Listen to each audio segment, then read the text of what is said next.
Então, dando continuidade ao nosso estudo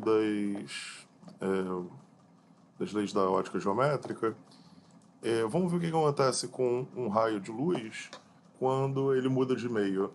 Aqui está uma imagem interessante que explica várias coisas sobre a mudança de meio. Tá?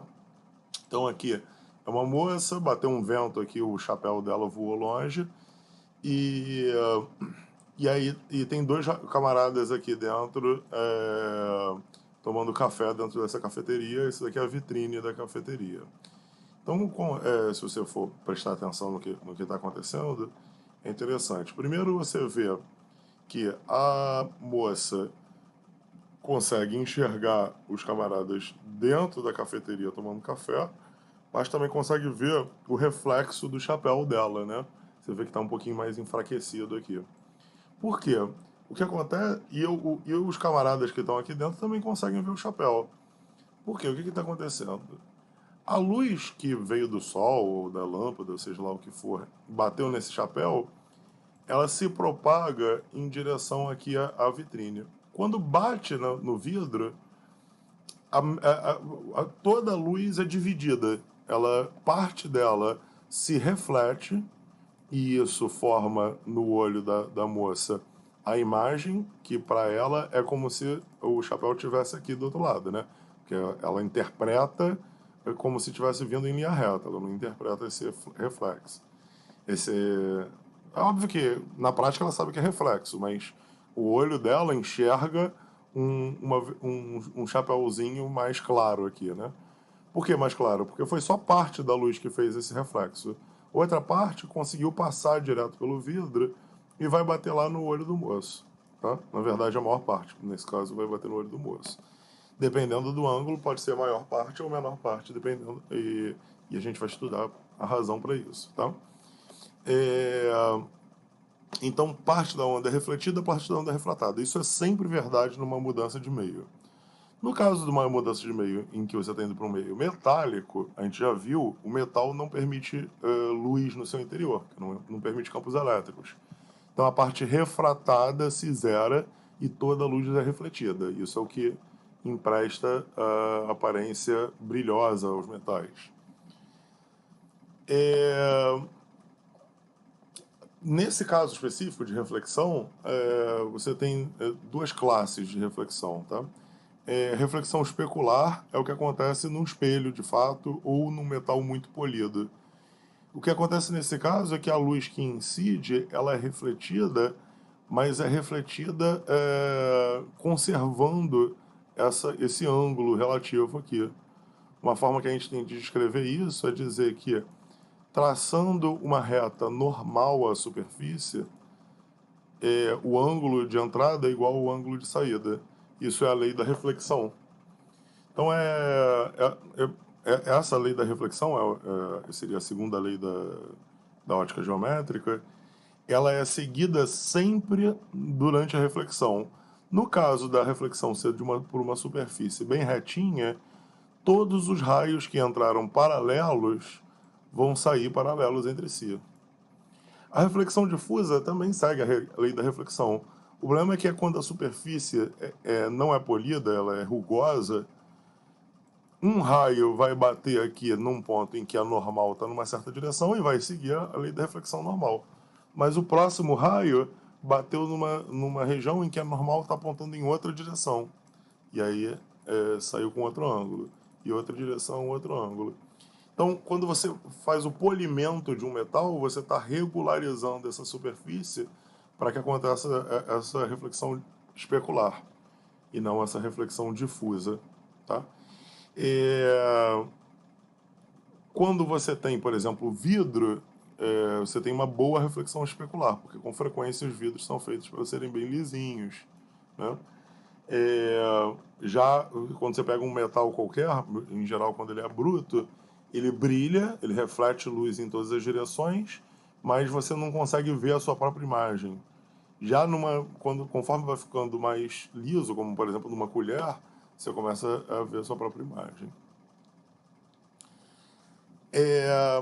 A outra lei importante, a terceira lei da ótica geométrica, se refere à parte da luz que refratou. Então aqui você está vendo um canhão de luz jogando luz aqui incidindo em água. Uma parte da luz está sendo refletida e segue aquela regra que a gente já falou, que o ângulo de incidência é igual ao ângulo de reflexão.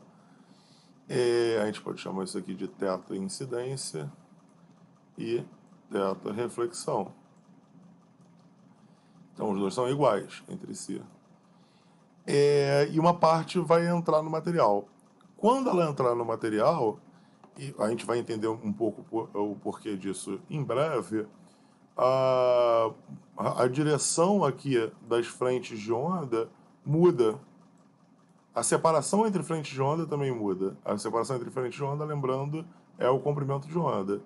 Isso já era de esperar, né? Porque quando você muda de material, você muda o índice de refração. A velocidade da luz aqui era c, e aqui é uma velocidade que é menor. Em geral, é c dividido por um índice de refração. Tá? Aqui estão exemplos de índices de refração de alguns materiais típicos. Você vê que vácuo é exatamente 1 e qualquer material é sempre um pouco menor do que 1. Tá? Por exemplo, o diamante é bem alto. Isso faz parte, isso explica em parte por que o diamante tem aquela aparência brilhosa. A gente vai entender isso um pouco melhor logo adiante, né? Daqui a 2 vídeos. Outra coisa que acontece, e isso dá para ver melhor, no próximo vídeo vai dar para ver melhor, por que isso acontece, é que o ângulo de incidência e o ângulo de refração estão associados um ao outro pela chamada lei de Snell, ou essa terceira lei da ótica geométrica, que o índice de refração de um meio vezes o seno do ângulo do que os raios fazem com a normal nesse meio é uma constante, né? N2 seno θ2 igual a N1 seno θ1. Eu já falei de um jeito um pouco diferente, porque aqui a gente está tratando do caso de 2 materiais. Mas, por exemplo, se você tratasse de um material inhomogêneo, né? Imagina um material que vai ficando cada vez mais denso aqui, mais denso, mais denso, mais denso, mais denso, mais denso, mais denso. Você poderia pensar que o que acontece é que o raio trafega aqui, se arqueando, mas mantendo sempre constante a função n, que agora é uma função, por exemplo, dessa profundidade z, vezes o seno do ângulo θ, onde θ é o ângulo num ponto qualquer, o ângulo que o raio faz com a vertical, por exemplo.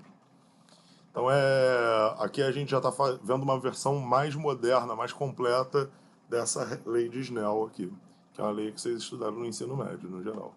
Então, repetindo, lei da reflexão, ângulo de incidência igual a ângulo de reflexão. E lei da refração, ângulo de incidência tem o seu seno multiplicado pelo índice de refração constante, ou seja, N2 seno θ2 igual a N1 seno θ1. Ok? Na prática, isso incorre no seguinte, que 2 meios que têm o mesmo índice de refração, um raio que passa por ele não se altera, ele vai reto aqui. Mas se o meio 2, o meio de baixo, tem um índice de refração maior do que o 1, ele é dito mais refringente, e um meio mais refringente faz os raios se aproximarem da normal, enquanto o meio menos refringente faz os raios se afastarem. Então, quando vai da água para o ar, o raio se afasta. Quando vai do ar para a água, o raio se aproxima.